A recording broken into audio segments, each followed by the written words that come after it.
പാവയ്ക്ക പുളിശ്ശേരിക്ക് വേണ്ടിയിട്ട് ഞാനിവിടെ ഒരു മീഡിയം സൈസ് പാവയ്ക്ക നന്നായിട്ട് കഴുകിയതിന് ശേഷം നടുക്കത്തെ കുരുവെല്ലാം കളഞ്ഞ് അധികം കട്ടിയില്ലാണ്ട് ഈ ഒരു കട്ടിയിൽ ഞാനിവിടെ ഇങ്ങനെ അരിഞ്ഞ് എടുത്തു വെച്ചിട്ടുണ്ട്. ആവശ്യത്തിന് ഉപ്പ് ചേർത്ത് കൊടുക്കണം. ഇതിൻ്റെ പുറകെ 1/4 ടീസ്പൂൺ മഞ്ഞൾപ്പൊടിയും കൂടെ ചേർത്ത് കൊടുക്കണം. 1/4 ടീസ്പൂൺ കുരുമുളക് പൊടിയും കൂടെ ചേർക്കുന്നുണ്ട്. ഇതിന് നമുക്ക് നന്നായിട്ട് മിക്സ് ചെയ്തെടുക്കാം. ഇതിൽ നമ്മൾ ചേർത്തിട്ടുള്ള പൊടികളൊക്കെ പിടിക്കാൻ വേണ്ടിയിട്ട് ഇതിന് 15 മിനിറ്റെങ്കിലും മാറ്റി വയ്ക്കണം. ഇതിലോട്ടുള്ള അരപ്പ് റെഡിയാക്കാം. അതിനായിട്ട് മിക്സിയുടെ ചെറിയ ജാറിലോട്ട് 1 കപ്പ് ഗ്രേറ്റ് ചെയ്ത തേങ്ങ, 5 ചുവന്നുള്ളി, 1/4 ടീസ്പൂൺ ജീരകം, 1/4 ടീസ്പൂൺ മഞ്ഞൾപ്പൊടി, ഒരു ചെറിയ കഷ്ണം ഇഞ്ചി, ഒരു ചെറിയ കഷ്ണം വെളുത്തുള്ളി, 2 പച്ചമുളക്.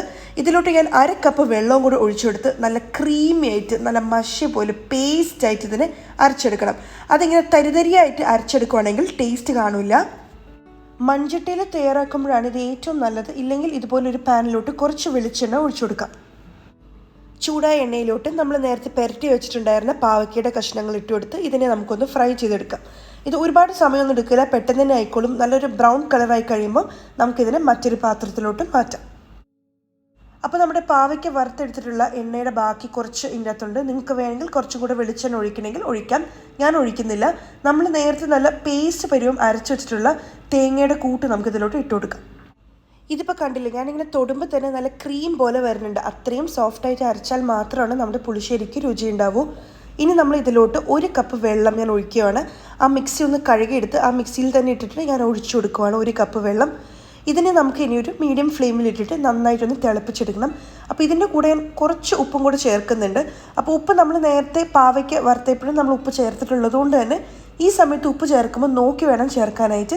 നമുക്ക് വേണമെങ്കിൽ ഏറ്റവും അവസാനം ഉപ്പ് കുറവ് തോന്നുവാണെങ്കിൽ ആ സമയത്ത് നമുക്ക് കൂടുതൽ ഉപ്പ് ചേർത്ത് കൊടുക്കാം. നമ്മൾ ചേർത്തിട്ടുള്ള അരപ്പിൻ്റെ പച്ചമണം ഒന്ന് മാറിക്കിട്ടണം. അപ്പോൾ ഇതൊന്ന് തിളയ്ക്കട്ടെ. ഇനി നമുക്കിതിലോട്ട് വറുത്ത് വെച്ചിട്ടുള്ള പാവയ്ക്ക ചേർത്ത് കൊടുക്കാം. ഇതിലോട്ട് നമുക്ക് 1 കപ്പ് നല്ല കട്ട തൈരും അതിൻ്റെ കൂടെ 1/2 കപ്പ് വെള്ളം കൂടെ ചേർത്ത് മിക്സിയിൽ നന്നായിട്ട് അടിച്ചതിന് ശേഷം ചേർത്ത് കൊടുക്കാം. പക്ഷേ ഏറ്റവും ആദ്യം ഇതിൻ്റെ ഫ്ലെയിം ഒന്ന് ഓഫാക്കി വെക്കണം. അതുപോലെ തന്നെ 3-4 മിനിറ്റ് ഒന്ന് ചെറുതായിട്ടൊന്ന് ചൂടാറാൻ വേണ്ടി വെയിറ്റ് ചെയ്യണം. ഭയങ്കര തീ വെച്ചിട്ട് അതുപോലെ ചൂടോടുകൂടി ഉള്ളപ്പം നമ്മൾ ഇതിലോട്ട് തൈര് ഒഴിച്ച് കൊടുക്കുകയാണെങ്കിൽ തൈര് പിരിഞ്ഞു പോകും. അത് അങ്ങനെ വരാണ്ടിരിക്കാൻ വേണ്ടിയിട്ടാണ് ഇതുപോലെ ചെയ്യുന്നത്.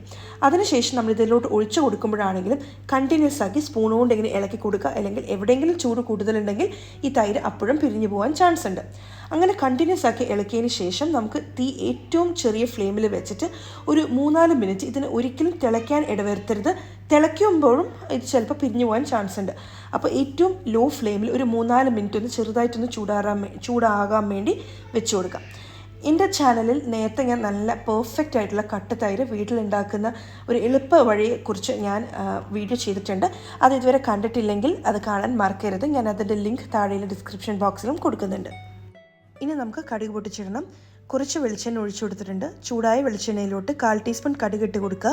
കടുക് പൊട്ടി തുടങ്ങുമ്പം 2-3 ഉലുവയും കൂടെ ചേർത്ത് കൊടുക്കണം. 2 ഉണക്കമുളക് ചേർത്ത് കൊടുക്കണം. കുറച്ച് കറിവേപ്പിലയും കൂടെ ചേർത്ത് കൊടുക്കണം. അപ്പോൾ നമ്മൾ തൈരെല്ലാം ചേർത്ത് ചെറുതാക്കി ചൂടാക്കിയതിന് ശേഷം ഫ്ലെയിം ഓഫ് ചെയ്ത് വെച്ചേക്കുവാണ്. അപ്പോൾ അതിലോട്ട് നമുക്ക് ഈ കടുക് പൊട്ടിച്ചതും കൂടെ ചേർത്ത് കൊടുത്ത് മിക്സ് ചെയ്തെടുക്കാം. അപ്പോൾ അത്രയേ ഉള്ളൂ. വളരെ പെർഫെക്റ്റ് ആയിട്ടുള്ള പാവയ്ക്ക പുളിശ്ശേരി റെഡി ആയിട്ടുണ്ട്. എല്ലാവരും ഇത് ട്രൈ ചെയ്ത് നോക്കണം. വളരെ ടേസ്റ്റിയാണ്. എന്തായാലും നിങ്ങൾക്ക് ഇഷ്ടപ്പെടുന്നുള്ള കാര്യം എനിക്ക് ഉറപ്പാണ്. ട്രൈ ചെയ്ത് നോക്കിയിട്ട് നിങ്ങളുടെ അഭിപ്രായം താഴെയുള്ള കമൻറ്റ് ബോക്സിൽ പറയാൻ മറക്കരുത്. അപ്പോൾ എൻ്റെ റെസിപ്പീസ് എല്ലാം ഇഷ്ടപ്പെടുന്നുണ്ടെങ്കിൽ ഇതുവരെ എൻ്റെ ചാനൽ സബ്സ്ക്രൈബ് ചെയ്യേണ്ടതാണ് കാണണമെങ്കിൽ താഴെയുള്ള red colour subscribe button click ചെയ്യാൻ മറക്കരുത്. ഈ റെസിപ്പി വീഡിയോ ഇഷ്ടപ്പെട്ടിട്ടുണ്ടെങ്കിൽ നിങ്ങളുടെ ഫ്രണ്ട്സിനും ഫാമിലിക്കൊക്കെ ഈ റെസിപ്പി വീഡിയോ ഷെയർ ചെയ്യാനും മറക്കരുത്. Thank you so much for watching. By.